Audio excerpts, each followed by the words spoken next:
Terus selanjutnya nomor 26.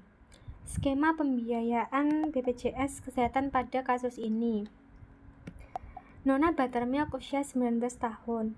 Dia datang ke puskesmas dengan keluhan. Puskesmas ya, BAB cair udah 8 kali sejak pagi tadi. BAB tidak berdarah dan tidak berlendir. Keluhan ini disertai mual dan muntah-muntah. Pada pemeriksaan didapatkan tekanan darah 100/70, heart rate 104, RR22, suhunya 37,5. Dokter puskesmas memutuskan untuk merawat inap pasien di puskesmas agar mendapatkan terapi rehidrasi. Oke, jadi dia ini kan mual muntah, BAB juga kemungkinan dia mengalami gastroenteritis akut.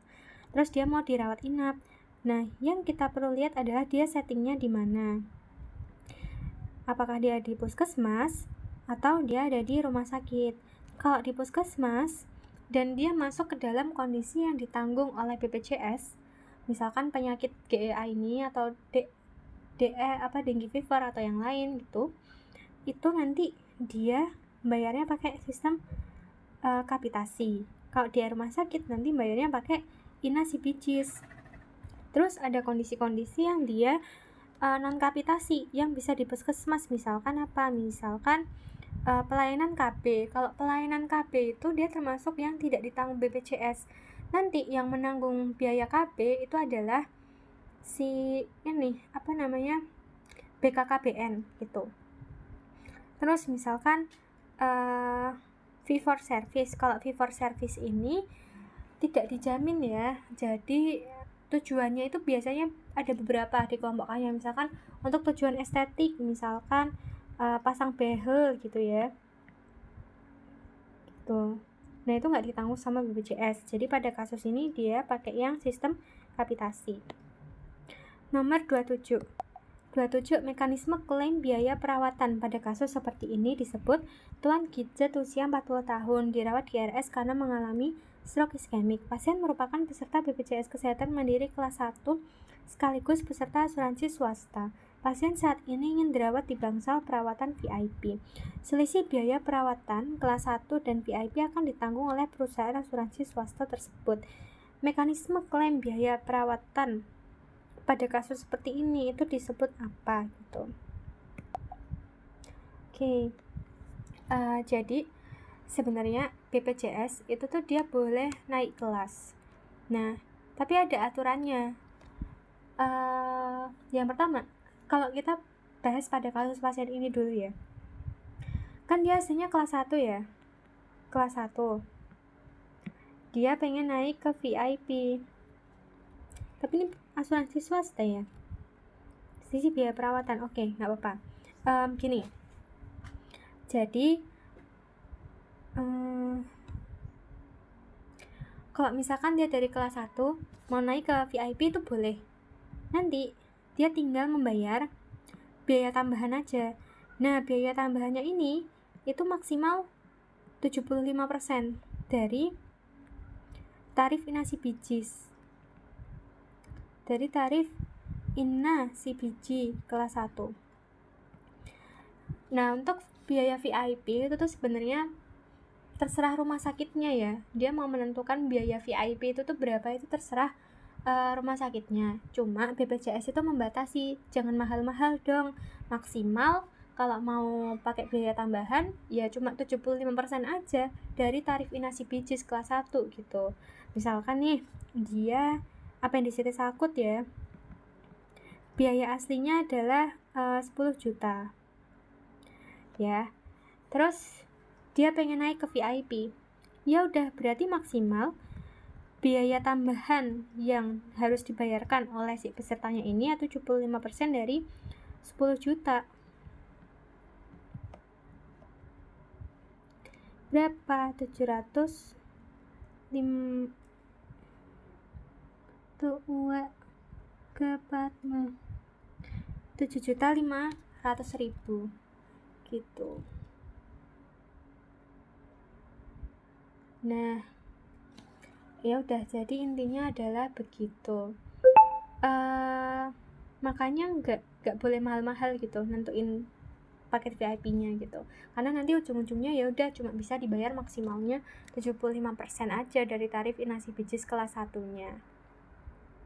Gitu. Nah, tapi kalau yang ini kan nanti selisih biaya perawatannya ini itu mau dibayarnya itu bukan sama pasien sendiri kan, tapi mau dibayar pakai asuransi swasta gitu. Jadi dia itu udah BPJS ditambah asuransi swasta.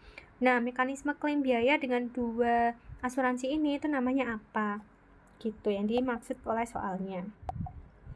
Kalau kayak gini namanya mekanismenya adalah mekanisme coordination of benefit. Sebenarnya ini agak jarang muncul ya di soal-soal kayak gini, aku juga sebenarnya baru dengar.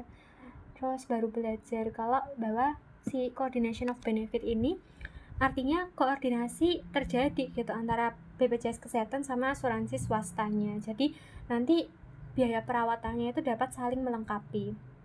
Nah, dalam kasus upgrade kelas, BPJS Kesehatan itu nanti membayar sesuai hak kelas kepesertaannya, yaitu cukup di kelas 1-nya aja gitu kan, karena pasien ini kan kelas 1. Nanti asuransi swasta lah yang akan membayar selisih biaya untuk naik ke kelasnya yang lebih tinggi, misal ke VIP gitu. Jadi pasiennya nggak bayar sendiri selama selisihnya ditanggung oleh asuransi swasta. Itu namanya prinsip coordination of benefit gitu.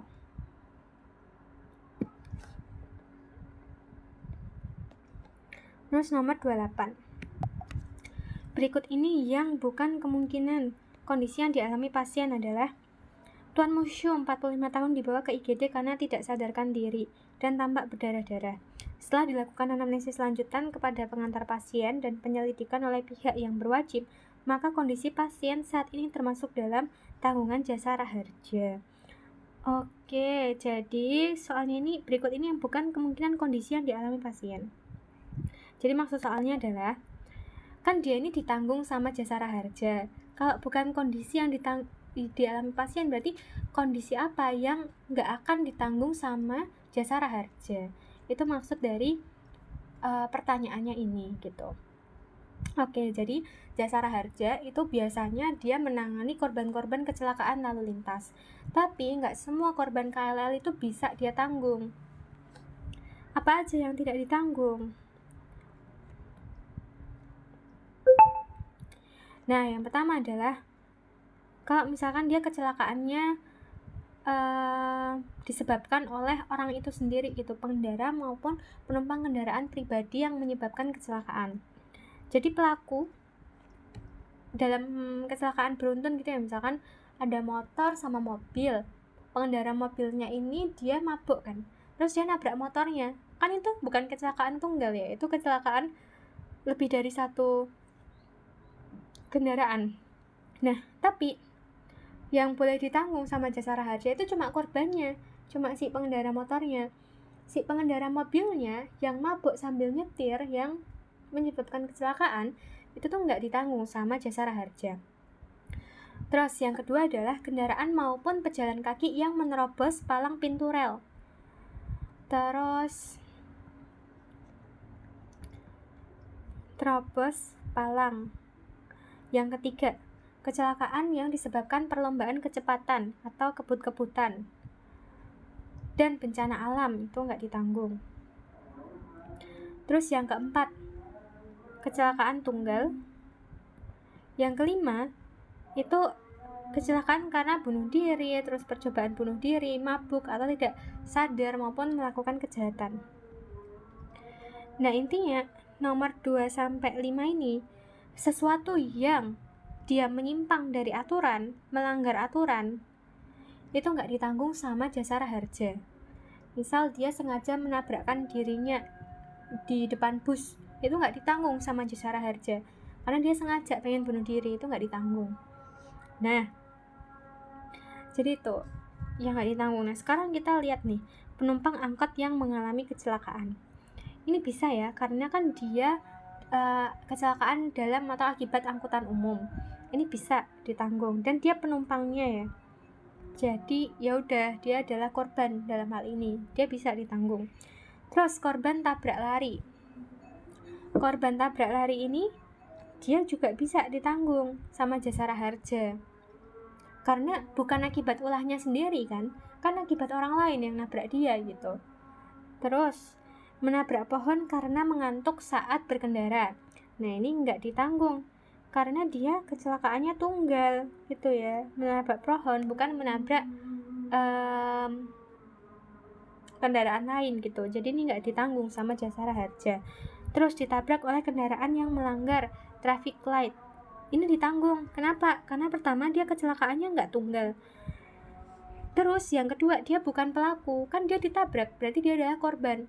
Kecuali yang nabrak ini, yang nabrak dia udah melanggar traffic light, udah nabrak korban lagi, jadi dia udah jadi pelaku masih melanggar lagi, itu ya nggak ditanggung gitu. Tapi kan dia di sini korban, jadi dia ditanggung. Yang kelima, terserempet mobil saat berjalan di trotoar. Ini ditanggung ya, karena dia kecelakaannya bukan akibat ulah sendiri, orang dia udah bener kan nyebrang di trotoar, jadi dia tidak melanggar aturan dong gitu. Dia di sini adalah korban, maka jawabannya ini adalah yang C, karena dia kecelakaannya tunggal dan akibat ulahnya sendiri gitu. Siapa suruh dia nyetir dalam kondisi ngantuk gitu, harusnya kan istirahat dulu gitu. Nomor 29, proporsi iuran yang ditanggung oleh pasien selaku penerima kerja adalah: Tuan Okwei usia 34 tahun datang ke puskesmas karena demam dan konstipasi sejak 5 hari yang lalu. Dokter menyarankan pasien untuk dirawat inap. Pasien merupakan pegawai BUMN dan peserta JKN dengan iuran sebesar 5% dari gaji per bulan. Iuran BPJS tidak dibayar semua oleh pasien, sebagian dibayar oleh pemberi kerja. Proporsi iuran yang ditanggung oleh pasien selaku penerima kerja. Oke. Jadi kalau pada kondisi ini kan dia pasiennya itu adalah pegawai BUMN ya. Kalau pegawai BUMN itu dia juga sebenarnya masuk ke dalam pekerja penerima upah. Dan pekerja penerima upahnya itu adalah jenis pekerja penerima upah yang termasuk ke dalam pegawai pemerintah kan, karena kan BUMN itu adalah badan usaha milik negara, milik pemerintah gitu kan. Jadi dia termasuk ke dalam pekerja penerima upah pegawai pemerintah. Nah itu biasanya ya PNS, terus BUMN gitu. Nah kalau kayak gini berarti dia itu kan sistem bayar BPJS-nya itu potong gaji sebanyak 5%. Nah, kayak yang udah disebutin soal ya. 5% ini, 4% itu dibayar sama instansi tempat dia bekerja lewat mekanisme potong gaji. Terus orangnya ini tinggal bayar aja 1% sisanya, bayar sendiri gitu. Nah, jadi proporsi iuran yang ditanggung oleh pasien selaku penerima kerja adalah cuma 1%. 30. Hal yang seharusnya dilakukan pihak RS. Nyonya Sid usia 50 tahun dibawa keluarganya karena serangan asma akut. Dokter menyarankan agar pasien dirawat agar dapat dipantau lebih erat kondisinya. Namun saat akan dirawat, keluarga pasien baru mengetahui bahwa RS tersebut tidak bekerja sama dengan BPJS, padahal keluarga pasien sudah menyiapkan kartu BPJS. Oke, kalau kayak gini gimana? Oke, jadi dalam hal kasus gawat darurat, kalau misalkan kita datang ke rumah sakit yang ternyata dia itu nggak dibayar atau nggak kerjasama sama BPJS, itu nggak apa-apa, boleh ditanganin dulu kegawat daruratannya. Gadarnya boleh ditanggung oleh rumah sakit itu. Pasiennya nggak perlu bayar ke rumah sakit. Nanti rumah sakitnya yang akan lapor ke BPJS kalau mereka menangani pasien BPJS yang sedang dalam kondisi gawat darurat, misalkan adalah serangan asma akut gitu kan. Kalau nggak ditangani kan dia bisa bikin status asmatikus ya. Nah, jadi boleh kasih aja pelayanan gawat daruratnya itu, karena kan perlu untuk mencegah dia kehilangan nyawa. Nanti kalau udah baru nanti rumah sakit lapor ke BPJS, nanti BPJS yang bayar ke rumah sakit itu. Tapi kalau misalkan selanjutnya pasiennya itu ternyata perlu rawat inap, maka dia nggak bisa dirawat di rumah sakit yang nggak kerja sama BPJS itu. Kalau dia butuh rawat inap, maka RS-nya ini harus merujuk dia ke RS yang bekerja sama dengan BPJS gitu. Jadi RS-nya ini cuma bisa menangani kadarnya. Nanti kalau perlu rawat inap, dia rujuk ke rumah sakit lain yang emang kerjasama sama BPJS. Nah, terus pelayanan gawat darurat seperti apa yang boleh ditangani dalam kasus kayak gini? Tentunya yang dia mengancam nyawa ya, membahayakan diri dan orang lain gitu. Terus adanya gangguan pada jalan nafas, pernafasan, sirkulasi, kayak asma gitu kan. Adanya penurunan kesadaran, gangguan hemodinamik, sama sesuatu yang memerlukan tindakan segera gitu. Misalkan shock gitu ya, perlu resusitasi. Atau dia henti nafas, perlu intubasi gitu. Kan perlu tindakan segera. Nah, itu yang bisa ditanggung. Nah, kita sekarang eksekusi jawabannya. Meminta pembayaran dengan dana pribadi untuk layanan IGD, enggak. Menelepon polisi apabila keluarga pasien tidak mau membayar, enggak. Menagihkan biaya layanan IGD ke BPJS Kesehatan, ya. Meminta keluarga pasien untuk mengurus ke kantor BPJS, enggak, karena nanti rumah sakitnya yang ngurusin gitu, yang lapor ke kantor BPJS-nya itu rumah sakitnya, bukan keluarga pasiennya. Merawat pasien di RS tersebut dan menagih biaya perawatan ke BPJS Kesehatan, enggak ya. Kalau untuk rawat inap, dia bolehnya ke rumah sakit yang kerjasama. Rumah sakitnya enggak kerjasama, dia cukup menangani sampai gawat daruratnya tertangani aja gitu. Jadi jawabannya adalah yang C gitu.